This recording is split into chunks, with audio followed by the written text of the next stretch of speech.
महाराजांबरोबरच मंडळी बोलवा. आता महाराजांबरोबर मंडळी बोलवली की शेवटी पैसे द्यावेच लागणार. असं महाराज असं नाही की जे जे कलाकार आपण सोबत नेतो नाही का, गाणार असतील, वाजवणार असतील, तर जी काही मंडळी मागे उभे उभे राहणारी मंडळी असते त्यांना सर्वांना हातावरती काहीतरी द्यावं लागतं. काय माहितीये का, आता परिस्थिती तशी नाहीये, तशी नाही आहे. तर मग अशा ठिकाणी मग ते मंडळी म्हणणार, हा मग ते त्यांना जे मंडळी बाहेरचे कीर्तनकार आपण बोलवतो त्यावेळेला त्या मंडळींना आपण देतो. मग आपल्या गावचा कलाकार आपल्या गावचा कलाकार आहे आणि त्या कलाकाराला जर आपण तो मान देत नसू, बरोबर ना? असं नाही की तुम्ही आम्हाला ती पाकिटे भरा किंवा एवढेच भरा, तेवढेच भरा. तुम्ही मान करताय यात आम्ही खुश आहे, खुश आहे. अजूनपर्यंत आमच्या गुरुजींनी असं कधी सांगितलेलं नाही की समोरच्या माणसाला आज देखील 7-7 दिवस आम्ही पखवाज वाजवण्याकरता जातो. त्यावेळेला ती मंडळी समोरून म्हणते की तुम्ही काय 7 दिवसाचे घ्याल? मी म्हणलो गाडी प्रवास करून तुम्हाला जी जायचंय ते घ्या. त्या हिशोबाने करा तुम्ही. आज तुम्हाला माहिती आहे आपण कीर्तनकार बाहेर आणतो. 1 दिवसाकरता कीर्तनकार एखादा आणला, देतो त्यांना, बरोबर ना? मग एखादा पखवाज वाजत तिथं जर 7 दिवस यांना येऊन जाऊन करणारा असणार असेल, तर त्याला किती द्यावे? तेच ना.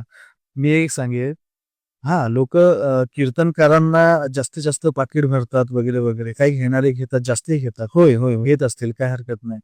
पण फक्त कीर्तनकाराचीच तुम्ही मेहनत बघता, कीर्तनकारालाच तुम्ही फोकस करताय.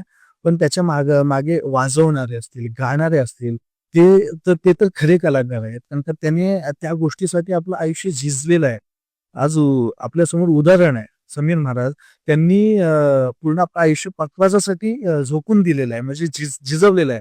आज ते त्यांचं पहिलं प्राधान्य, आज त्यांचं पहिलं काम म्हणजे ते जरी सुतार असले, त्यांची जरी पोटजात जरी सुतार जरी असली, तरी ते आज त्यांचं जे घरदार सगळं संसार आहे, तुम्ही मृदुंग म्हणजे पखवाज वाजवूनच तुम्ही अख्खा संसार चालवताय. हो, हो. हे सर्वात मोठं उदाहरण आहे. मी हे सांगत होतो की त्याच्या मागे किती मेहनत आहे. त्या पखवाजावर हात पडून त्या पखवाजाच्या चामड्याला तुमच्या बोटांचं रक्त लागावं लागतं, तेव्हा कुठे एक चांगला खरा पखवाज पखवाज वाजवणार तयार होतो.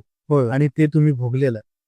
खूप ठिकाणी असा प्रसंग आला, की सुरुवातीच्या काळामध्ये ज्यावेळेला हरिपाठ, कीर्तन, पुन्हा सकाळी काकडा असे प्रसंग यायचं, वाजवायचा.